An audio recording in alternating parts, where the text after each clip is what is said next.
is here! The champ is here! The champ is here! The champ is here!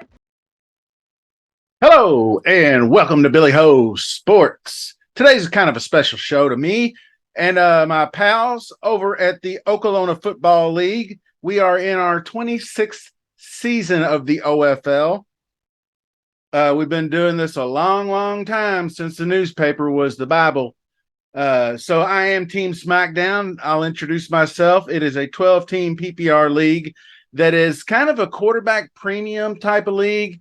We give bonuses for distance touchdowns, and the minimum all passing touchdowns are at least 6 points, things of that nature. So anyway, everybody overall did really a good job drafting. The draft went as fast as we've ever really drafted before with a bunch of drunks. So it went all good. I just want to thank Paul and Debbie for putting on yet another epic draft party. Everything went well. You know, we did get torrential downpours there for a little while, but it didn't rain out our day. So what we're going to do is we're going to get into each team. I'll start with the first pick and go through the 12th pick, and we'll just kind of take a look at everybody's players. I'll point out a few things that I noticed, and we'll take a look. So please make sure you subscribe to the channel if you haven't done so. Appreciate that very much. Smash that like button. You can leave a comment who you think the best team is in this league. That's fine with me. We're going to get things started and see how the draft turned out. So let's go. Know your role and shut your mouth because the people's champ is ready to talk. As you can see, this is the Rock Show. So listen close. The first two rounds went about as you would expect. Just a few differences. The first pick was Mr. Sean here, Duncan's Dogs. He did a pretty good job of putting his early picks together. Justin Jefferson, Patrick Mahomes, he got Derrick Henry. And then he kind of run into a rut here around round 8 where I had to do a root canal on his ass to get him to pick Juju Smith-Schuster. Say that 5 times fast. And then he just kind of fell off toward the end a little bit. Pittman's pretty solid. Breece Hall, if Breece Hall is healthy, he could be coming in handy for him later on in the year. Most definitely. I like David Montgomery. And then the rest of the guys are kind of middling players, but we all get stuck with those in a 12-man league. So can't really complain too much about the number 1 overall pick. He got some really good players. So we're going to move over to Shake and Bake next. And so Mike O stepped in for Mike Moore for the Shake and Bake squad, like the backup QB to win the Super Bowl, to cover him on draft day because Mikey Mike wasn't available. So he was well prepared. He started with, I believe, Jamar Chase, and then got Jonathan Taylor, Josh Allen. Jonathan Taylor's still on the pup. I'm not a fan just because he burnt me last year, taking him number 1 overall pick that I haven't had in a long time. And he played, one good game and then was gimped up by an ankle the rest of the way. But I mean, with Jamar, he got Amari Cooper, which Mike Moore is a Cleveland Browns fan. So he hooked him up with somebody there. And of course, he did hook him up with the tight end as well. So he's kind of loaded up. And then he's got Beckham and he's got a few other guys down here. Solid tight ends, both guys, Goddard and Njoku. Pretty solid job by Mike Oates. So good job there, my man. So anyway, I'm not really sure what Taylor will be, like I said, and it's going to be tough to figure out, with all that contract crap and all that good stuff. But anyway, we move on. I want to keep this as short as possible. Jesse went 3rd, Jay Bala. And let's see, we had Tyreek Hill 3rd. I think he went too early on Keenan Allen in the 2nd round, but Ramondre Stevenson fell to him in the 3rd round, so that basically made up for that. Either way you go about slicing it.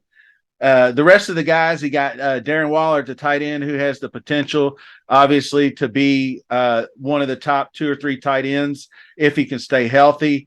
He's got some backups. James Cook should be an integral part of the Buffalo team. Gabe Davis could be some flop lag from last year. He didn't really pan out like people thought, but he might be better. Chig Okonkwo is definitely an up and coming tight end. So pretty good job there by Jay Baller. Next up, we have Paul, Red and Black Attack. I really just want to slam this lineup, but Paul did a really good job. He's my brother. I won't slam on him too hard. Shout out, Lil Coco. So anyway, Paul drafted 4th, and he's got a potential wide receiver, running back 1 in the same player in Austin Eckler, a guy who could catch 100 balls and run for 1,000 yards. And he's going to have touchdown regression this year. He won't score 20 touchdowns, but he's still going to be well worth the risk. Not a ton of injury risks. But then what he did after that is he went real strong wide receivers with Devontae Smith, Jalen Waddle, Christian Watson. I really like Christian Watson. Waddle, if healthy, will be just a target monster. And so is Devontae Smith. He's got the 1A receiver basically for these two teams. They're not really wide receiver 2s, in my opinion. Now, a couple of guys, I appreciate Robinson, but he's not going to see a whole lot of pass work, but he still might make up for it and just touches. J.K. Dobbins is similar. Lamar doesn't really throw out of the backfield. He's coming off the injury as well. I like Sky Moore down low. I think that could be a potential breakout candidate, and Rashad Bateman is solid as well. So pretty good job, Paul. Bench could use a little help, especially if you have an injury to Eckler. But other than that, pretty good. Jake Snakes. Jake was our newbie last year. He's a young fella, and he joined the league last year and really just tripped and stumbled pretty badly, getting used to the format and everything. But he did a much better job this year in fact that he was able to get players like Stephon Diggs at the 5th pick. He was able to get Joe Mixon coming back down, breakout quarterback in Trevor Lawrence, and a few newbie mistakes down here with the wide receivers. Thielen, I don't think would have got drafted. Algier, I don't think would have got drafted. Nico Collins wouldn't have got drafted.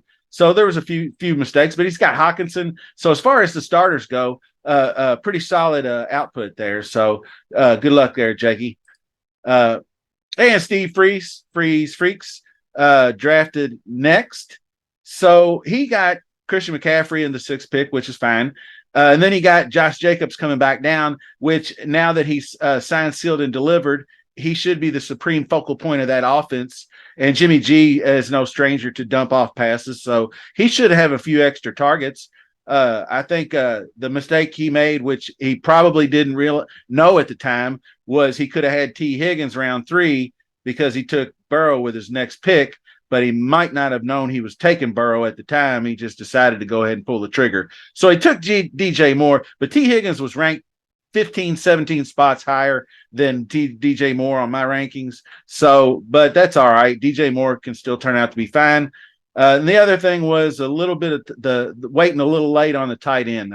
I punted tight end myself, but Dulcich, I don't even think is seeing first team reps. And Logan Thomas is going to be perpetually with the Red Cross department. So might be digging into the waiver wire sooner than later. But that's all right. Solid team nonetheless, as long as the Burrow doesn't have any reoccurring injuries for Houday. All right. Next up is Claiborne, a.k.a. Diaper Bombers, drafting 7th. And he did his thing. He gets this pick around here and then just waits for the best value to fall to him, which ended up being Cooper Kupp. So another good snag again this year. And then the 0 RB worked out really great, because not only did he back it up with Chris Olave, another prime number 1 guy, he was able to scoop up top tight end Mark Andrews. And then by waiting on our running back, he still ended up getting guys like James Conner, Antonio Gibson, and Kenneth Walker III. So pretty decent at tight end. Got Freiermuth as a backup. Kyler Murray on the pup. He's going to be suspect at quarterback, I think. Justin Fields, if he gets those 150-yard, 2-touchdown rushing games like he had there for a stint last year, he'll be just fine. But I don't think you can rely on him throwing multiple touchdowns. If you get 1 touchdown out of him per game, he's probably going to be all right. So it just depends on how good or bad Chicago will be, but the addition of DJ Moore should help. So all in all, if he could survive, he might get Kyler Murray back sooner than later, and maybe that'll be a guy that could come on late. But solid work as always. Next up is the Rock's team, SmackDown.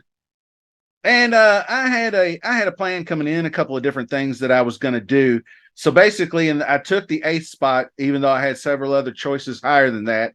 And I was waiting to figure out. I thought actually I was planning on taking Stephon Diggs, but he went earlier than expected. And then it came to me at pick 8, and I really didn't know where to pull the trigger. And I thought, well, if he's, if I lose Diggs, I could still maybe, because I was thinking Diggs and Allen combo. But then I thought, well, I'm going to try to get Pollard in the 2nd round, so I can't take CeeDee Lamb. So I took A.J. Brown, and then I was able to luckily get Tony Pollard for my 2nd pick. But see, this is what I did. The guy I'm getting ready to talk about next is the Billies, and his name's Billy as well. So coming back down, he drafted ahead of me. So as soon as I believe Jared picked, because I knew he took CeeDee Lamb and I knew he wasn't going to take Pollard. But as soon as he picked, Debbie calls out Billy, and I just shout out Tony Pollard. And they're like, "It ain't your pick, guy." And I was like, shit. So anyway, Billy heard that, and then he decided, but he ended up going Nick Chubb anyway. So I got Tony Pollard and got away with that. And I would have just took Chubb. But anyway, off the hook and rolling. Then I decided to go ahead and get that combo coming back up round 3. And I was able to get Jalen Hurts, who I hope can be somewhat close to his projections last year but I'm sure there's going to be some regression in the rushing touchdowns, but I'm hoping they throw more to my man, A.J. Brown. I was able to get Calvin Ridley in the 4th round, which I love. I think he could be a bona fide top 5 candidate there. And then by taking him, I missed out on Waller, so I decided to go ahead and punt tight end. So I waited and got Higbee later on, and then I really, really love Zay Flowers going late. I think he's going to be a really intricate part of the passing game for Lamar and the Ravens. When you got Bateman, who's had injury history, and we all know the history of Odell Beckham. I believe I saw a cross next to Mark Andrews' name already. So Zay Flowers is a shifty little dude. He's going to play in the slot. He should see plenty of targets.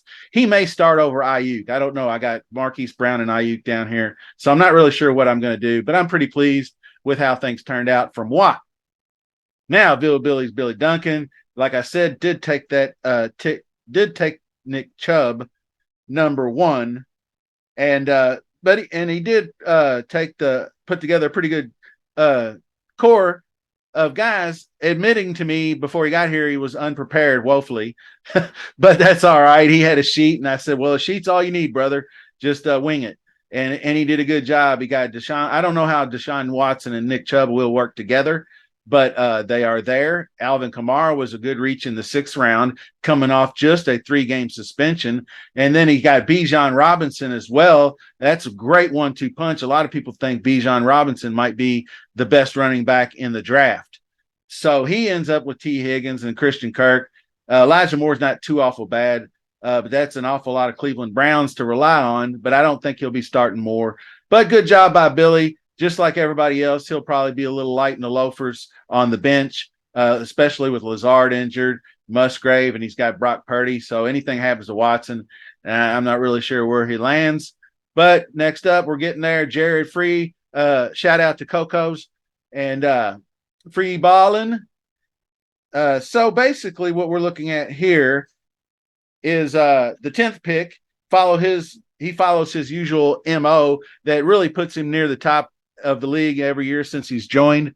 But he took back-to-back CeeDee Lamb and Garrett Wilson wide receivers, and then went looking for more meat. So he gets Travis Etienne in the 3rd round, which is great.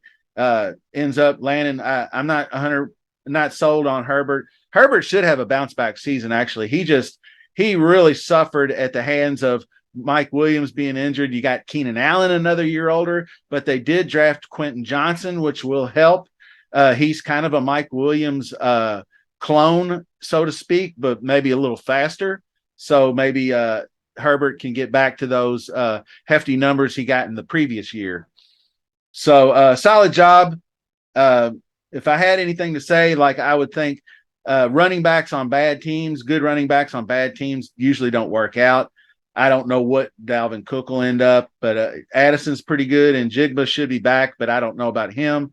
The injuries like that, 2 or 3 weeks setback on a rookie can hurt. Conklin at tight end might be kind of sneaky, but all in all, not bad, but lacking a little depth, just like we all are, really. Royal Rams is number 11, Russ. Russ usually does a pretty good job every year, but just like we all do, we all have our own little mishaps and whatnot. So starts strong with Barkley, then gets in Amon-Ra St. Brown. Maybe reached a little bit. He got DeAndre Hopkins, I think, next. And then he went way too soon on Aaron Rodgers, which I think he probably realizes that. But, he could have got Aaron Rodgers instead of the 4th or 5th round or whenever, probably the 9th or 10th round as a backup. But, Najee Harris is going to get plenty of volume. The rest of the squad, Peoples-Jones has a really good rapport with Deshaun Watson. So, and Kittle is a boomer bust. He might have those weeks with 2, but he's going to have those weeks where he's getting 30 and winning you the week. So not bad.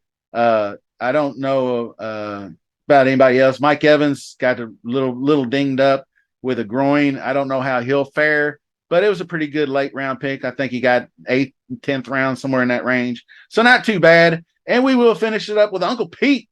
Pete's double troubles. Pete's the man. He loves him some Devontae Adams, and I knew right off the bat he was going to get, and he probably knew it too, 12th pick. So he goes down, and he technically takes Devontae Adams, and then he goes Travis Kelce, number 2. So he got first pick in the 2nd round was Travis Kelce, and he got his boy that he likes every year in Devontae. He's a Louisville Cardinal fan. He's got Lamar Jackson. So Aaron Jones is a boomer bust kind of guy. Michael Thomas might still have some gas in the tank for New Orleans.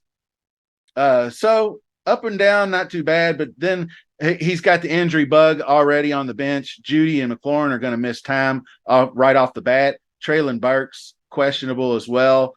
But he does have the handcuff in A.J. Dillon. So definitely a suspect bench. But don't we all have suspect benches, right? All right. Well, that's going to do it for the OFL Draft 26. A lot of good teams out there. I just got one question to ask you. Who do you think's going to win the league?